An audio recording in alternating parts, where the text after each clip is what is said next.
اور بے شک یہ سب کچھ لکھا ہوا ہے، کتاب میں محفوظ ہے۔ ان ذالک علی اللہ یسیر، اور بے شک یہ سب اللہ کے لیے آسان ہے، کوئی اس کے لیے مشکل نہیں ہے۔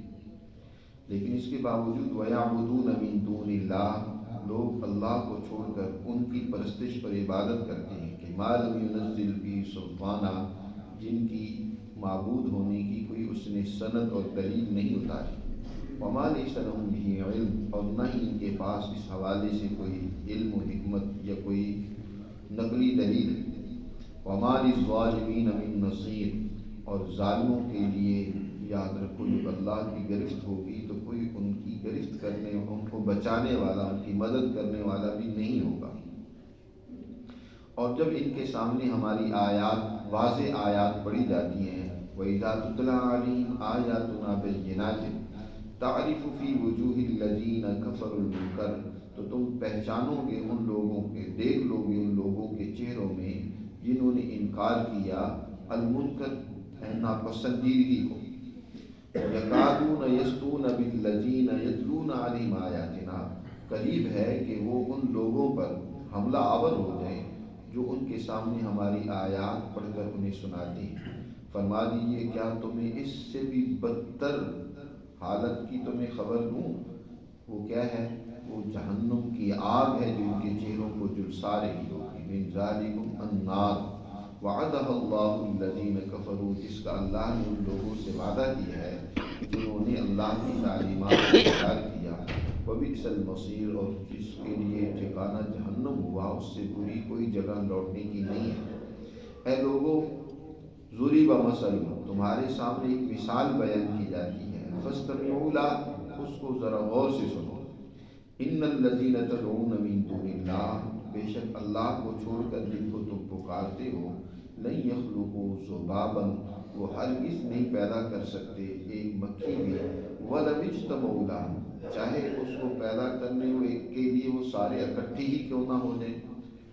پیدا کرنا تو دور کی بات ہے، وَإِن يَسْلُبْهُمُ الذُّبَابُ، اگر ان سے مکھی کوئی شیئن، کوئی چھوٹی سی چیز چھین لے، لا يستنقذوه من، نہیں اس کو چھڑوا سکتے، ضعف الطالب والمطلوب، طالب یعنی عبادت کرنے والا اور مطلوب یعنی جس کی عبادت کی جا رہی ہے، دونوں انتہائی کمزور ہیں۔ ما قدر اللہ حق قدر، انہوں نے اللہ کی قدر و منزلت کو نہیں پہچانا جیسے کہ اس کو پہچاننے کا حق تھا۔ ان اللہ لقوی عزیز، بے شک اللہ انتہائی طاقتور اور غالب ہے۔ اللہ یصطفی من الملائکۃ رسلا ومن الناس، اللہ چن لیتا ہے فرشتوں میں سے بطور قاصد اور رسول کے جس کو چاہتا ہے۔ فرشتوں میں سے کچھ فرشتوں کو اللہ رسول بناتا ہے، دنیا میں اپنے پیغام پہنچانے کا ذریعہ بناتا ہے، رسولا۔ اور ومن الناس، اسی طرح لوگوں میں سے کچھ لوگوں کو اللہ رسالت کے لیے چن لیتا ہے۔ ان اللہ سمیع بصیر، بے شک اللہ سب کچھ سننے والا اور دیکھنے والا ہے۔ یعلم ما بین ایدیہم وما خلفہم، وہ تو اس سے پہلے ان کے سامنے جو کچھ ہے اس کو بھی جانتا ہے، وما خلفہم، اور ان کے بعد میں جو کچھ ہوگا اس کو بھی جانتا ہے۔ وإلی اللہ ترجع الامور، اور اللہ ہی کی طرف تمام امور لٹائے جاتے ہیں۔ اے ایمان والو، اللہ کے سامنے رکوع کرو، سجدہ کرو، اپنے رب کی بندگی اور عبادت کرو، وافعلوا الخیر، اور تمام اچھے اور خیر کے مفید کام کرو، لعلکم تفلحون، تاکہ تم کامیاب ہو سکو۔ یہ ان آیات کا ترجمہ تھا۔ ان آیات مبارکہ میں اللہ سبحانہ و تعالی نے سب سے زیادہ جس کو رد کیا ہے وہ اللہ کے سوا کسی اور طاقت و قوت پر بھروسہ اور اعتماد کرنا اور اس کو خدا تک بنا لینا، معبود بنا لینا۔ اس کا سب سے پہلے اللہ نے عقلی نقلی انداز سے رد کیا ہے، پھر اس کے لیے ایک بہترین مثال دے کر اس کی حقیقت کو واضح کیا اور سمجھایا۔ اللہ سبحانہ و تعالی نے فرمایا، الم تعلم ان اللہ یعلم ما فی السماء والارض ان ذلک فی کتاب ان ذلک علی اللہ یسیر ویعبدون من دون اللہ، کہ لوگ اللہ کے سوا ایسوں کی پرستش اور عبادت کرتے ہیں، ما لم ینزل بہ سلطانہ، جس کی کوئی ان کے پاس دلیل نہیں ہے۔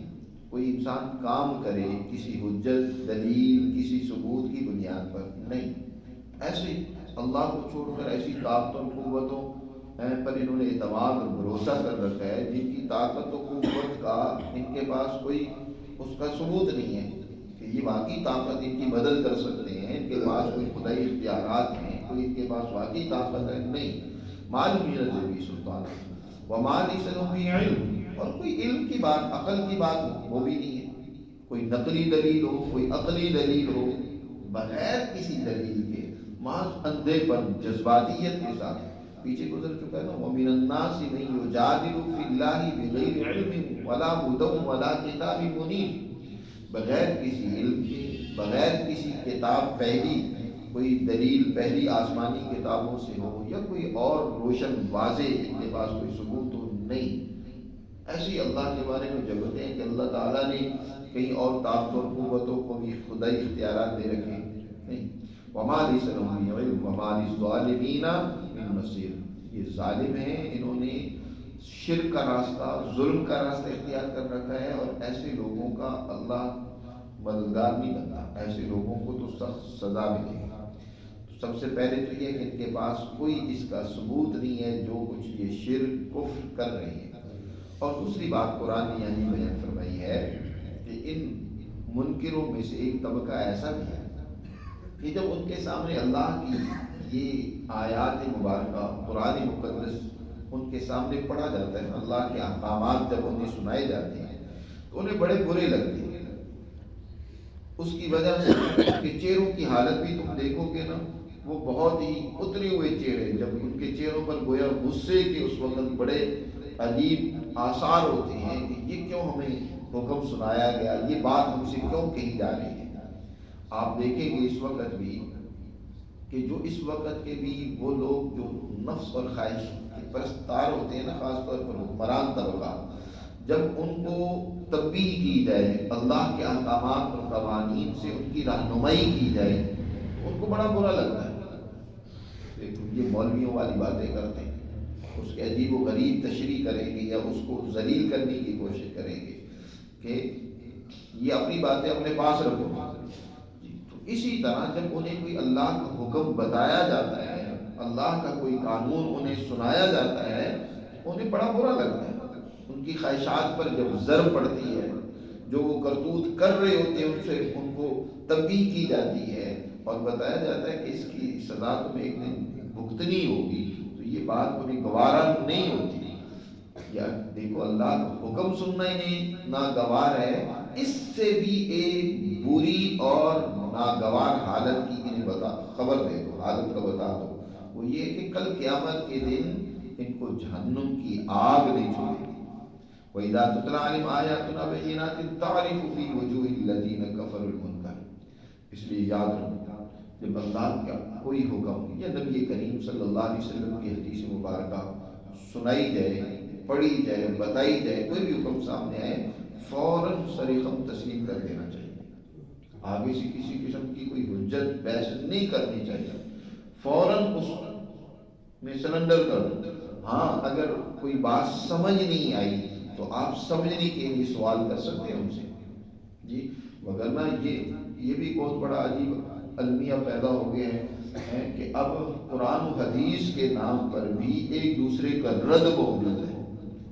جب آپ کو صحیح طریقے سے معلوم ہو گیا، ثبوت سے معلوم ہو گیا کہ واقعی یہ حدیث مبارکہ ہے یا قرآن مقدس کی آیت ہے، تو پھر اس کا مقابلہ نہیں کرنا چاہیے۔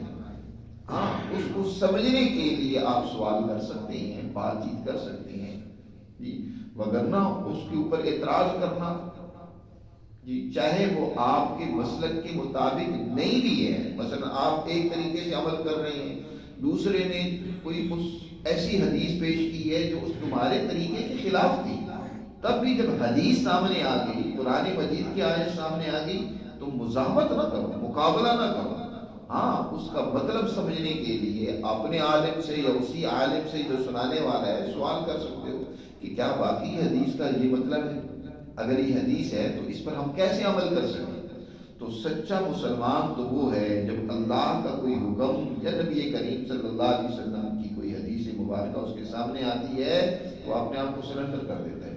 اور جو منکر اور کافر ہوتا ہے جس کے دل میں منافقت موجود ہوتی ہے وہ اس کے چہرے پر بڑی ناگواری آتی ہے, ناپسندیدگی آتی ہے.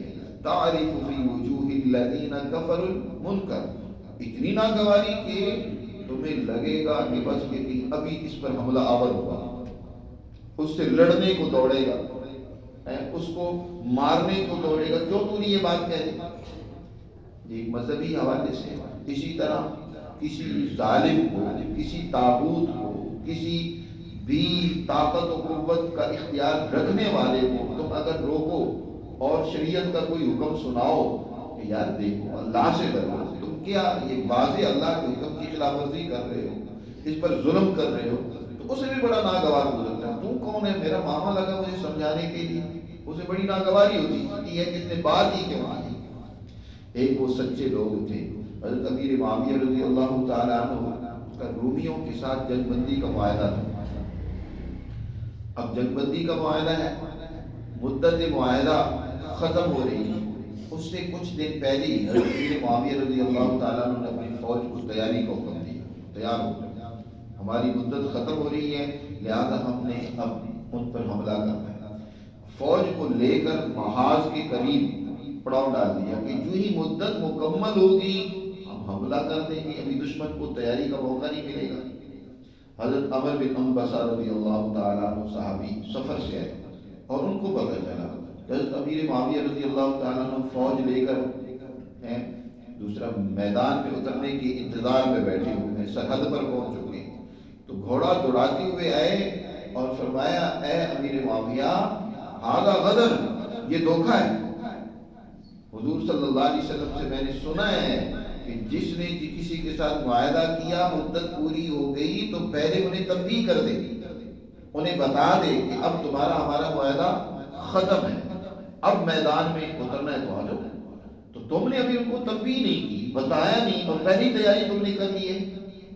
حضرت امیر معاویہ رضی اللہ تعالیٰ عنہ نے جب حضور صلی اللہ علیہ وسلم کا یہ ارشاد سنا تو فوراً اپنی فوج کو واپس بلا لیا. کہا کہ حضور صلی اللہ علیہ وسلم کا ارشاد یہ ہے تو ہم اس کے خلاف نہیں جائیں گے, باوجود پوری تیاری کے لیے فوراً فوجیں واپس آ گئی. تو یہ سچا مسلمان ہوتا ہے کہ حضور صلی اللہ علیہ وسلم کی کوئی بات معلوم ہوئی, کوئی حکم معلوم ہوا, خواہش کے خلاف ہے, اس کی طاقت و قوت کے خلاف ہے, اسے فوراً اپنا سر جھکا دینا چاہیے. حضرت عمر فاروق رضی اللہ تعالیٰ عنہ نے قانون جاری کر دیا کہ آئندہ نکاح میں کسی عورت کا بھی مہر زیادہ نہیں ہونا چاہیے. 10 درہم یا کوئی مقدار مقرر کی کہ اتنا مہر رکھا جائے. قانون پاس ہو گیا. حضرت عمر فاروق رضی اللہ تعالیٰ عنہ مسجد کے اندر وعظ فرما رہے ہیں, خطاب کر رہے ہیں. ایک عورت کھڑی, اس نے کہا امیر المومنین آپ کو کب سے اختیار مل گیا کہ اللہ کے احکامات اور قوانین کو اپنی مرضی سے تبدیل کر دو. حضرت عمر نے کہا میری بہن کون سی میں نے غلطی کی ہے, مجھ سے کیا قصور ہوا ہے.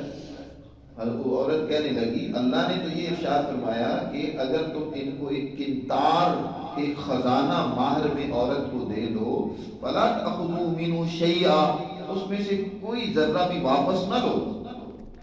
اگر ان کا مہر تم نے ایک قنطار باندھا ہے تو اللہ تو فرما رہے ہیں کہ تم ایک خزانہ بھی دے سکتے ہو, تو تم نے مہر محدود مقرر کر دیا, یہ تمہیں کس نے اختیار دیا. حضرت عمر فاروق رضی اللہ تعالیٰ عنہ نے فوراً اللہ کا شکر ادا کیا کہ یا اللہ تیرا شکر ہے کہ عمر کو سمجھانے کے لیے خواتین بھی موجود ہیں, اور فوراً اپنا قانون واپس لے لیا. یہ اللہ اور اس کے رسول کے حکم کے سامنے اپنی طاقت و قوت, اپنے سارے فیصلے واپس لے لیے جاتے تھے. جب کسی اللہ کے حکم کا علم ہو, اللہ کے رسول کی کسی بات کا پتہ چلے, یہ سچا مسلمان ہے. اب کسی کو حدیثیں سناتے رہو, قرآن کے حکم پڑھ کے سناتے رہو, بس جو ایک خواہش ہے نا, اپنا ایک جو فیصلہ ہے اس کے اوپر ڈٹے ہوئے ہیں. بھئی کمزوری ہو سکتی ہے, اس کمزوری کے اللہ سے معافی بھی مانگے, لیکن مزاحمت نہ کریں, مقابلہ نہ کریں, اپنے آپ کو جھکا دیں. اچھا اللہ کا حکم ہے, اللہ کے رسول کا حکم ہے, میں اس کے سامنے جھکاؤں. لیکن جو کافر ہے, منکر ہے, اس کا یہ قرآن ذکر یہاں کر رہا ہے کہ کہ اس کی عادت یہ ہوتی ہے کہ وہ مزاحمت کرتا ہے، وہ اس کا تو دل کرتا ہے کہ میں اس پر حملہ کر کے اسے سزا دوں۔ یکادون یسطون بالذین یتلون علیہم آیاتنا، ایسے لوگوں کی آگے سزا کیا ہوگی؟ قرآن نے اس کا ذکر کیا، قل افانبئکم بشر من ذالکم، یعنی اللہ کا حکم سننا ناگوار گزر رہا ہے، اس سے بدترین اور ناگوار صورتحال کا ہم تمہیں بتائیں کہ النار، وہ جہنم ہے، وہ آگ ہے، وعدہ اللہ الذین کفروا، جس کا اللہ نے وعدہ کیا ہے کافروں سے، وبئس المصیر، اور جس کا ٹھکانہ جہنم ہوا اس سے بری کیا جگہ ہو سکتی ہے۔ قرآن نے یہاں ایک مثال سے بھی، جو انسان اللہ کو چھوڑ کر دوسری طاقت اور قوتوں پر بھروسہ کرتا ہے، ان پر اعتماد کرتا ہے، یہاں تک کہ ان کو خدائی کا درجہ دے دیتا ہے، جی اس کی مثال اور حقیقت واضح کی ہے۔ جیسے مکہ کے مشرک ان بتوں کی پوجا اور پرستش کرتے تھے، یہ دنیا میں اب بھی بہت سارے لوگ ایسے ہیں کہ جنہوں نے خدائی اختیارات کسی اور مخلوق میں مان رکھے ہیں، جی کوئی جمنا کے اندر خدائی اختیارات مانتا ہے، اس کے اندر کوئی خدائی طاقت و قوت تسلیم کرتا ہے، تو کوئی گاؤ ماتا کی طرف چلا گیا، یا کوئی کسی اور انسانی طاقت و قوت کو بڑی طاقت و قوت کا مرکز سمجھ کر اس پر اعتماد اور بھروسہ کیے ہوئے ہے۔ قرآن نے کہا ان کی کیا حقیقت ہے؟ یا ایھا الناس، لوگو، خطاب یہاں ساری انسانیت کو کیا، اس صورت میں عام انسانوں کو، سارے انسانوں کو خطاب کیا، آغاز میں بھی فرمایا یا ایھا الناس، اے لوگو اپنے رب سے ڈرو، ان زلزلۃ الساعۃ شیء عظیم، وہ گھڑی جو تمہارے حساب و کتاب کے لیے اللہ نے مقرر کی ہے، جب وہ آئے گی تو بڑی سخت ہوگی، دنیا کے اندر عجیب قسم کا بھونچال واقع ہوگا۔ یہاں پھر انسانوں کو مخاطب کرتے ہوئے فرمایا یا ایھا الناس، لوگوں سنو، ضروری مثل تمہارے سامنے ایک مثال بیان کی جاتی ہے، غور سے سنو، فاستمعوا لہا، ان الذین تدعون من دون اللہ، اللہ کو چھوڑ کر جن کو تم پکارتے ہو نا، جن کو تم نے اپنے خدائی اختیارات دے رکھے ہیں، ان کی کمزوری، بے بسی کا یہ عالم ہے کہ یہ پکارنے والے یا جن کو پکارا جا رہا ہے سب اکٹھے ہو کر نا ایک اللہ کی مخلوقات میں سے ایک حقیر سی مخلوق ہے، کم تر درجے کی مخلوق ہے، اپنی ذات میں وہ بھی حقیر نہیں ہے، اس کی تخلیق میں بھی اللہ کی بڑی قدرت ہے، اس کے اندر بھی بڑی اللہ کی صناعی ہے، لیکن باقی مخلوقات کی نسبت سے وہ بہت چھوٹی سی مخلوق ہے، یعنی مکھی، جس کو تم بھی کم تر سمجھتے ہو، کوئی حیثیت نہیں دیتے ہو۔ تو اگر یہ سارے مل کر مکھی بنانا چاہے نا، اس کا بھی اختیار نہیں رکھتے کہ اس مکھی کو بنا سکے۔ قدرت نے کیسے اس کے اندر ایک نظام پیدا کیا ہے، یہ وہ بنانے کی بھی صلاحیت نہیں رکھتے، بلکہ دوسری جگہ پر تو اللہ نے مچھر کی مثال دی ہے، جی ان اللہ لا یستحیی ان یضرب مثلا ما بعوضۃ فما فوقها، اللہ تعالیٰ مچھر کی مثال، بلکہ مچھر سے بھی کم کسی درجے کی مثال اللہ بیان کرتا ہے تمہارے سامنے، یعنی اس کا پر ہی بنانا چاہے تو اس کی بھی ان میں بنانے کی صلاحیت نہیں ہے۔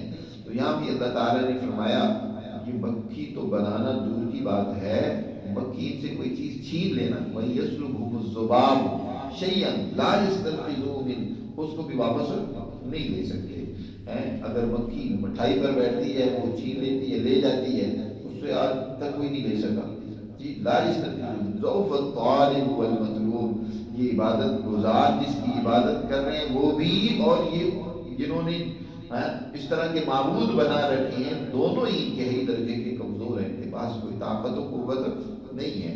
اللہ کی عظمت کو پہچاننا چاہیے تھا، لیکن افسوس یہ ہے کہ انہوں نے اللہ کی قدر و منزلت کو پہچانا نہیں۔ ما قدر اللہ حق قدرہ ان اللہ لقوی عظیم۔ مشرکین کا ایک اور اعتراض بھی تھا، خاص طور پر ولید جیسے رؤساء مکہ، وہ حضور صلی اللہ علیہ وسلم کی رسالت پر بھی اعتراض کرتے تھے، جیسے اللہ کی وحدانیت اور توحید کے منکر تھے، اسی طرح رسالت کے بھی منکر تھے۔ وہ کہتے تھے اچھا اگر اللہ نے کسی کو رسول بنانا ہی تھا تو ہم سرداروں میں سے کسی کو بنایا جاتا رسول، جس کے پاس بڑی مال و دولت ہے، ٹھاٹ باٹ ہے، سارا کچھ ہے، کوئی ایسا رسول ہوتا تھا۔ اللہ نے ارشاد فرمایا دیکھو اللہ فرشتوں میں سے بھی کسی کو اپنے پیغام پہنچانے کے لیے منتخب کرتا ہے، جیسے جبرائیل کو اللہ نے منتخب کیا، یا لوگوں میں سے بھی اللہ جس کو چاہتا ہے رسالت کے لیے، کوئی اللہ کے اوپر زور دے کہ بھئی مجھے رسول بنایا جائے یا فلاں کو بنایا جائے، کسی زور بس نہیں چلتا. اور یاد رکھو اللہ ہی بہتر جانتا ہے کہ کون اس کا اہل ہے. ذمہ داریاں اللہ تو اہلیت کی بنیاد پر دیتا ہے نا. یہ تو نہیں ہے کہ پاکستان ہے کہ یہاں رشتہ داریاں یا تعلق داریاں یا جو ہے وہ جو چاپلوس ہوتا ہے اس کو ذمہ داری دی جاتی ہے چاہے اس میں صلاحیت ہے یا نہیں. یہ پاکستان میں تو ہوتا ہے جی، لیکن اللہ کے قانون میں ایسا نہیں ہے. یہاں تو پارٹی کی بنیاد پر جو جتنا چاپلوس ہے، جتنا زیادہ جو ہے وہ مطلب ہے کوئی وفادار ہوتا ہے، اتنی زیادہ اس کو نوازا جاتا ہے، اس کو وہ عہدہ سونپ دیا جاتا ہے جس کے بارے میں اس کو الف بے کبھی نہیں پتا ہوتی. آپ وزیر تعلیم اس کو دیکھیں گے جس کے پاس میٹرک تعلیم ہے، اس کو علم کا پتہ ہی کوئی نہیں جی. ایسے شعبے کا ماہر اور وزیر اس کو لگا دیا جائے گا جس کو وہ جانتے ہی کوئی نہیں ہے، اہلیت ہی نہیں ہے کام کرنے کی، سمجھ ہی نہیں ہے. جو کچھ پھر دوسرے لوگوں نے اس کو بتایا اس کو مطابق اس نے کام کرنا ہے، اچھا کرے یا برا کرے. تو اللہ کیا ایسا نہیں ہے. اللہ جب کسی کو رسالت کا منصب دیتا ہے تو وہ جانتا ہے کہ رسالت کی اہلیت یہاں کس میں ہے. مال و دولت اہلیت کی بنیاد نہیں ہے. نبی کریم صلی اللہ علیہ وسلم کی جو صلاحیت ہے دنیا اس کا مقابلہ نہیں کر سکتی. پوری دنیا اونچے جائے کہ یہ رؤساء مکہ اس کا مقابلہ کر سکتا. اللہ نے وہ اونچے درجے کی صلاحیت و استعداد حضور صلی اللہ علیہ وسلم میں رکھی ہے کہ وہ کسی انسان میں بھی ساری دنیا اکٹھی ہو جائے تو نہیں ہے. تم کہو کہ جن کو رسول کیوں بنا دیا گیا، ہمیں کیوں نہیں بنایا گیا. اللہ یستفی من الملائکۃ رسلا ومن الناس ان اللہ سمیع بصیر. اللہ سب کچھ سننے والا اور دیکھنے والا ہے. جو تم باتیں کر رہے ہو نا، جو اس طرح کی فضول کرتے ہو، اللہ اس کو بھی سن رہا ہے اور سب دیکھتا ہے. یعلم ما بین ایدیہم وما خلفہم. اس وقت کی ان کی حالت، پہلے کی حالت، بعد کی حالت اللہ سے چھپی ہوئی نہیں ہے. اور سب امور ان کی یہ ساری حرکتیں، ان کی ساری باتیں اللہ کی طرف ہی پہنچیں گی. اللہ نے پھر مسلمان جماعت کو خاص طور پر حکم دیا.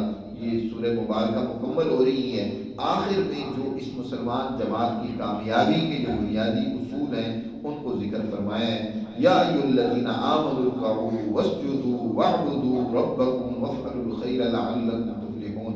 ان کی تشریح انشاءاللہ آئندہ درس میں کریں گے. اللہ تعالیٰ ہمیں سمجھ نصیب فرمائے.